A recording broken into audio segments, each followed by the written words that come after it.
So this is the self-development with tactics book.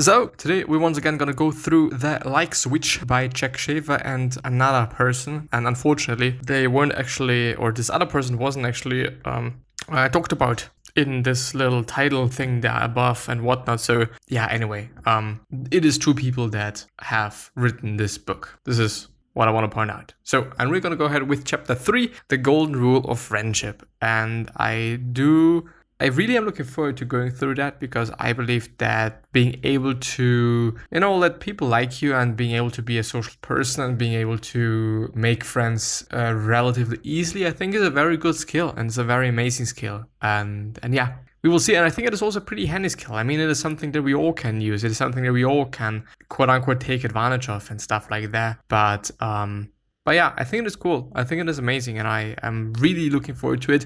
And I also hope that I'm going to share some things that you are contributing of as well. So yeah, chapter 3, the golden rule of friendship. Golden rule of friendship: if you want people to like you, make them feel good about themselves, which I think is a tremendously good idea, actually. It just really makes sense. People tend to gravitate towards people who make them happy and distance themselves from people who make them feel pain. Techniques to make people feel good about themselves: empathetic statements. These keep the focus of the conversation on the person you're talking with rather than on yourself.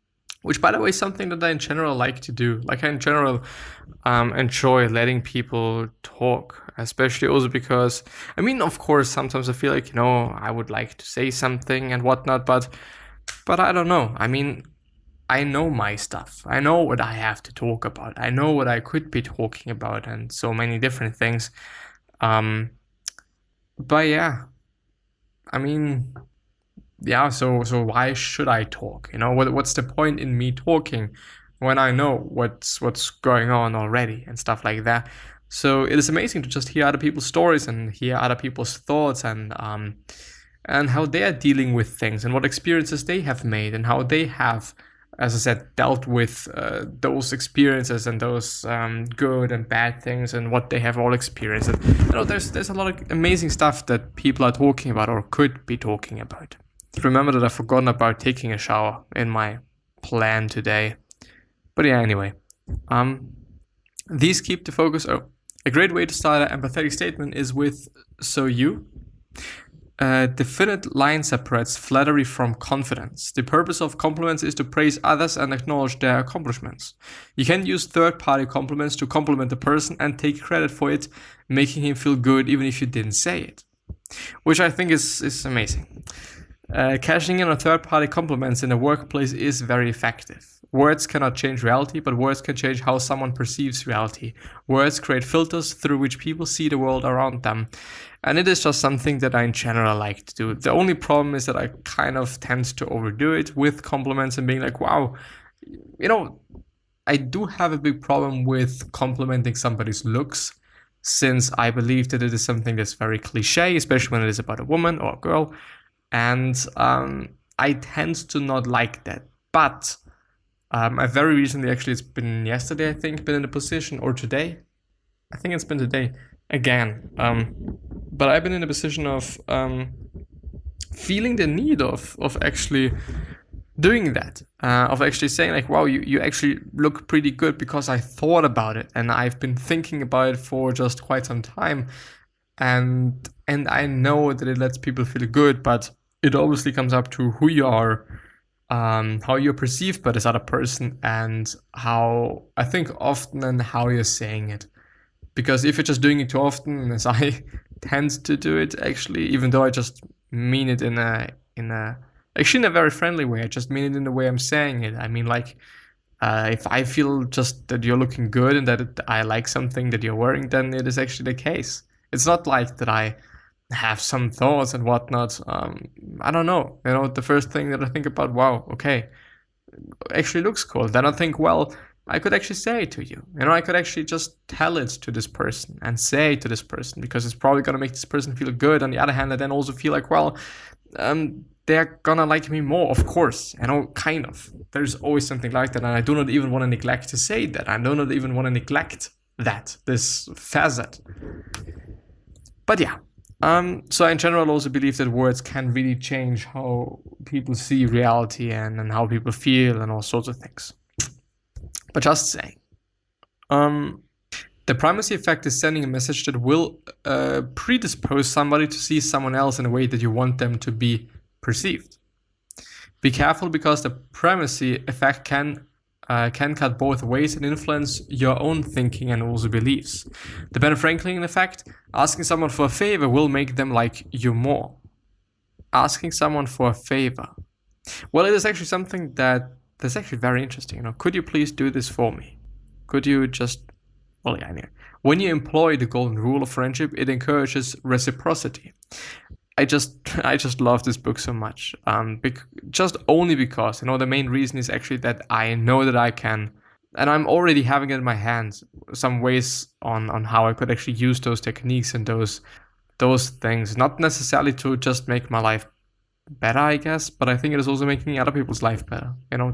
Those people around me, and this is actually a very big thing for me. I don't want to die and be remembered as a person that I don't want to be remembered for. I don't want to be remembered as a bad person. Yeah.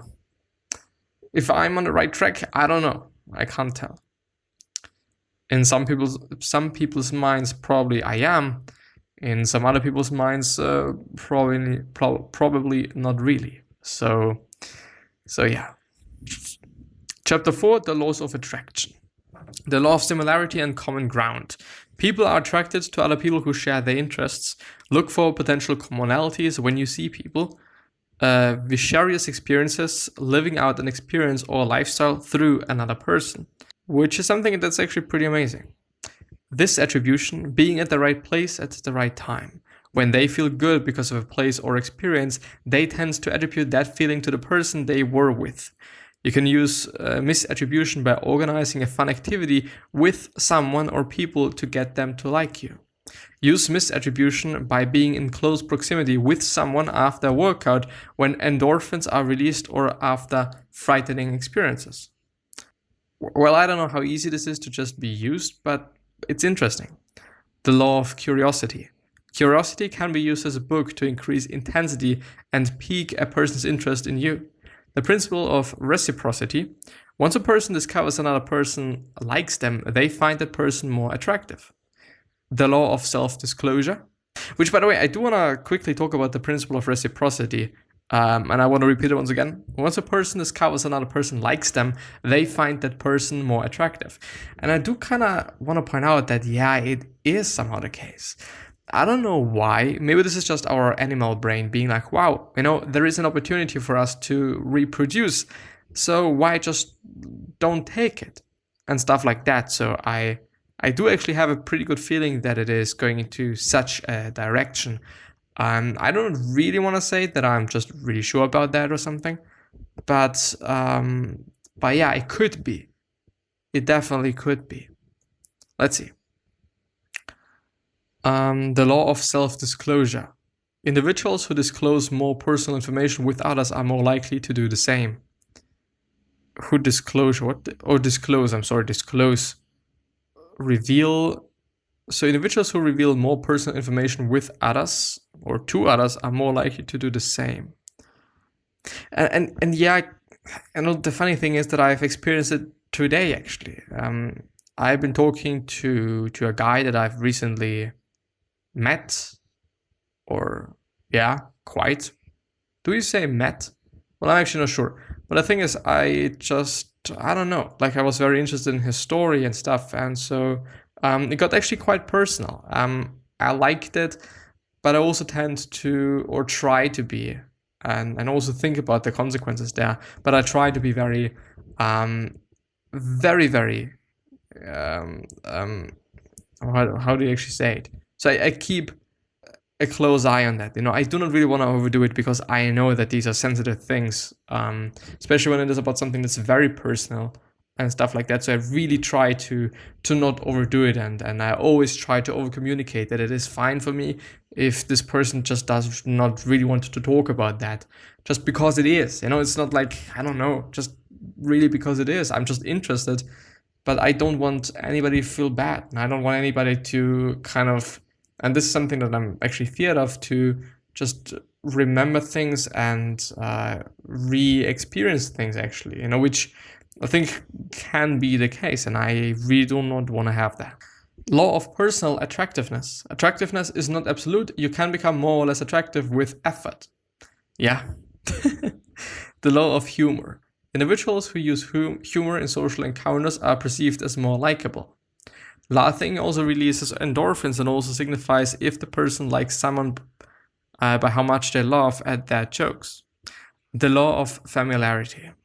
The more we meet and interact with people, the more likely we are to become friends, which I do think kind of makes sense somehow. The law of association. Impressions of the individual is largely assessed by the impression of their group. The law of self-esteem. People like to associate with individuals who display a high level of self-esteem. Maybe just because it kind of lets them feel more self-esteem themselves. I don't know. It's true that many women again a sense of self-esteem and social status through display of physical beauty, youthfulness, and relationship with others. Male contestants on game shows tend to describe themselves by their occupation. Does this mean their job? Am I right? Yeah. Female contestants characterize themselves by their relationships. If I'm saying like, okay, I'm a graphic designer, okay, this is definitely an occupation. But are they like, I'm married to a doctor? I don't know. Like, it could be the case, but it is actually never ever something that I enjoy that much, because I feel like, well, you are a woman and you can do amazing shit, and there is a lot of women that are doing amazing shit, and I appreciate that so much, because it just shows things. It just shows, okay, we all are capable of doing, no matter what fucking gender you are. We all are capable of doing something fucking amazing, and we all are fucking able to just build a company, or just build a brand, or design something amazing, or say something amazing, or be the president of some country and whatnot. So I don't know, like, it always makes me quite happy to see when women are standing up for themselves. But I do really want to point out, it should, I think the way people are doing certain things does communicate quite a lot of things. So you could interpret a lot of things into that, and I'm also just not gonna precise that or something. But yeah, I appreciate that if you're a woman and you're just really trying shit and you're trying to do something amazing. I heavily appreciate that. We need more of you, and I am actually sometimes very, very pissed off by the amount of men that I'm seeing in certain areas. Also when it comes to books, it might also be just due to me. Maybe I'm biased to just pick, men as authors. I don't know. It could be the case. High status women usually try to couple with high status men. The law of availability and scarcity. People are attracted to individuals and things they cannot readily obtain. And it is just the case. And I tend to neglect that. I tend to not be willing to see that. It is, I don't know, like, I think it is a common quote unquote mistake that I'm doing all the time, because I don't know, like, I really just also kind of like to show my interest, but I just know that is the case. I just know that showing too much interest is going to lower the amount of interest the other person has. It is a fucked up thing, and it is some bullshit, but yeah, it is just somehow the case. But of course, I mean, how much is it? Well, I do just want to quickly go through the rest of it, and then I'm going to talk about my thoughts on this specific thing.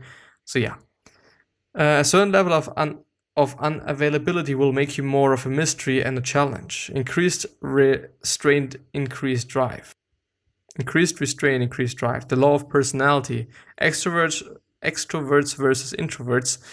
Knowing the other person's personality type will help you dissipate what to expect in terms of your interaction with them. One technique to identify an extrovert is to begin a sentence and pause. The extrovert will generally complete the sentence, whereas the introvert will not. The law of complementary, giving compliments. Oh yeah, I see. The problem that I'm having with, okay, I'm gonna make myself attractive or a mysterious person by just not showing my interest. The problem that I'm having with it is that, okay, you could be doing this. You could be doing this, and I've also thought about that. So you could be doing this. But what if you just show your interest then? Is this person then just gonna immediately dislike you or something? Just because you're showing your interest after like a month of not showing your interest? Does this then really make sense? And I kind of feel like that there might be more to it, more of a technique part or more of a technique aspect to that, so that it actually also kind of works. But I don't know. Like, as I said, and I know that it is a mistake, and I know that in terms of especially love relationships or just quote unquote getting into it, even though it's not necessarily what I'm trying to do, being a more mysterious person is just a good thing, but I don't really know how to maybe execute that. And I also like to show my interest, and I also like to be like, wow, I actually really like you because of this and that reason, because I know, once again, that it's probably going to make people feel good about themselves. It's probably going to make people feel good about who they are. But in the end, it's kind of, I think, a good example of being a nice person and then kind of getting fucked for it. You're nice and you're just trying to be nice and you're trying to make people feel good, and in return you don't get quite anything. Sometimes it doesn't actually have to be the case. Sometimes it is totally great to just show your interest and maybe not be that mysterious. But I don't know. On the other hand, I do also want to say that you shouldn't be nice and you shouldn't be a nice person just for the sake of getting something back. Being a nice person and just saying nice things is going to make you feel good. And this is also one of the main reasons why I'm doing it. I know, wow, okay, this is going to make this other person feel pretty amazing about themselves or about him or herself. So yeah. So I'm going to say that. But yeah, it is a strange thing. It really is. Just in general, the whole being nice thing, there is, yeah, there is quite a lot to that, I want to say. And there's quite a lot of nuances to that. There's quite a lot of things to that, which, yeah, it's a difficult thing, and the whole chasing thing, like, I'm chasing you and she's chasing me if I just don't chase her, and stuff like that. Like, yeah, it could be the case, and yeah, but I don't know. Just, it doesn't feel that right for me. Just does not feel that right for me. Not entirely. And of course, I mean, it might work, and it is probably gonna work because I've just seen it so often right now. I mean, this summary and the summary that I've been going through before also was talking about that. Another thing as well.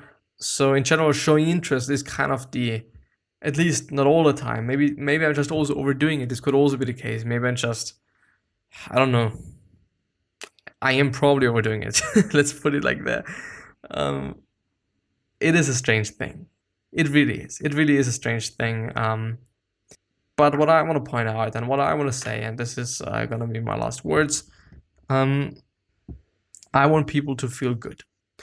Of course, I might not be always that good at it, and especially in very recent times, I feel like that I could be doing a better job with that, being a nicer person, because maybe I just don't feel it. Maybe I am, but I just don't feel it. But I really try to be. I should really work on that a little bit. But yeah, we all can be nice people, but we shouldn't expect to get anything back. If you believe in karma, you probably get something back in terms of karma. If you don't, then yeah, I don't know. But I do also want to point out that there is a border between, being a nice person and yeah, I mean, being a nice person and also standing up for yourself. You should also, I think, have the energy and the possibility to do that. You shouldn't be somebody's slave. You shouldn't be just doing what anybody's saying or just doing what you think this person is expecting you to do. and stuff like that. So this is also kind of the wrong thing to do. Yeah, even though sometimes to decide like, okay, should I still be doing this, even though it's not really kind of playing into my moral codes or ethics, whatnot, but I know that it is going to be something good for this person. I'm going to help this person out. I don't know. I mean, it is definitely something that you have to decide on yourself and you have to decide on your own. But I do just really want to point out once again that being a nice person is fucking cool. And it is also going to make you fucking feel good about yourself. And I do believe that it is one of the most important things there is, feeling good about yourselves and and being a nice person. Like, I don't know. I just really try to be as sincere as I can be. I might just be overdoing it. And very important as well, I probably am. I probably am mixing up with some other things that you can be. So being nice doesn't mean that you should be giving compliments, for example, to a person, as I've been talking about before, all the time. This does not have anything to do with being nice, but I think you can be nice, but you can also be something else, which is nice as a basis, but the very top thing, which is then you in the end. It's based on being kind and nice, but in the end it's turning out to be something that's actually not good. Being, I don't know, actually, for example, not just caring about yourself enough, which is probably based on being kind and a nice person, being empathetic and just trying to make other people feel good. But then on top of that, or just this grows and leads to, okay, not actually being there for yourself enough, for example. But yeah, long story short, please be nice, but please also balance it. Balance it better than I'm doing it. I'm just not balancing it that well. And yeah. Anyway, I wish you the best health of happiness and all success, and also hope that you're gonna remind yourself when you're gonna be remembered, which basically means your legacy, and basically means just being a nice person and then being remembered as a nice person. Yeah. But ending this with a good note, motherfucker, it shouldn't be just that negative sometimes. I wish you best health of happiness and all success, and also hope that you're gonna remind yourself and you're gonna be remembered, which basically means your legacy, and basically means just being a nice person, then being remembered as a nice person, which is a pretty fucking cool thing. 3 questions that I'm having for you are: why are you? What are you trying to change? And what is bothering you the most? These 3 questions are hopefully gonna show you your purpose and maybe even a business idea, which is a pretty fucking cool thing. Yeah. One last question that I'm having for you is: what could you essentially say to another person that is really going to change their life? Because I believe that we all can say something that is indeed going to change how somebody's life is, to the better and also to the worse. But I really, really, really want to point out, please try to do it towards the good in life. Try to make them feel better about themselves, about what they do. If it is something great, if it is something fucked up, please tell them.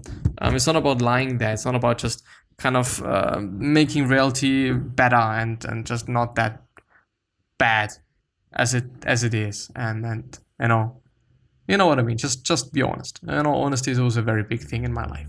But yeah, anyway, I wish you the best. Thank you very much, and I hope that you are safe and fine. And from the bottom of my heart, please be safe and fine. I hope that for you and your family and your loved ones.